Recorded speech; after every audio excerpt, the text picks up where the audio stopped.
Les télés 3D ont un gros problème.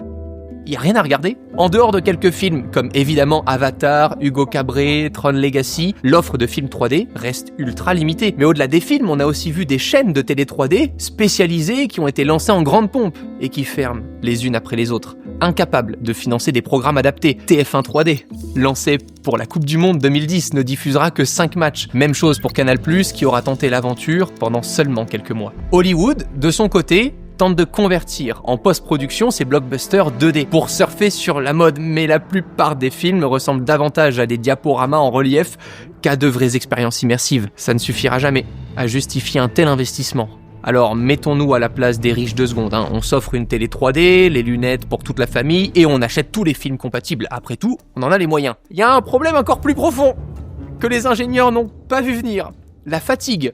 Et ça va toucher même les riches, désolé. Regarder la télé chez soi, c'est un moment cool. T'as pas forcément envie d'enfiler des lunettes et de te caler dans une position précise pour te concentrer sur un effet visuel pendant 2 heures. La 3D, c'était un effort imposé à un moment de la journée où personne n'a envie d'en faire. Dès 2013, les ventes de télé 3D chutent. Les distributeurs se retrouvent avec des stocks invendus, les consommateurs qui avaient passé le cap s'enlacent, et les marques se rendent compte qu'elles sont peut-être allées un poil trop loin. Samsung, qui avait pourtant placé pas mal de billes dans cette technologie, arrête discrètement d'en parler dans ses catalogues. LG, suivi de Sony, puis Panasonic, en 2016. Tout le monde lâche officiellement l'affaire. On ne change pas une habitude aussi profondément ancrée que celle de regarder la télé.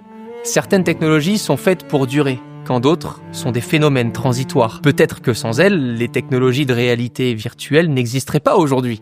La 3D quitte le marché presque aussi vite qu'elle y est rentrée. Des ingénieurs fascinés par l'idée de recréer des sensations bien réelles ont oublié l'essentiel. Une image à sensation n'a pas besoin de relief pour provoquer une émotion.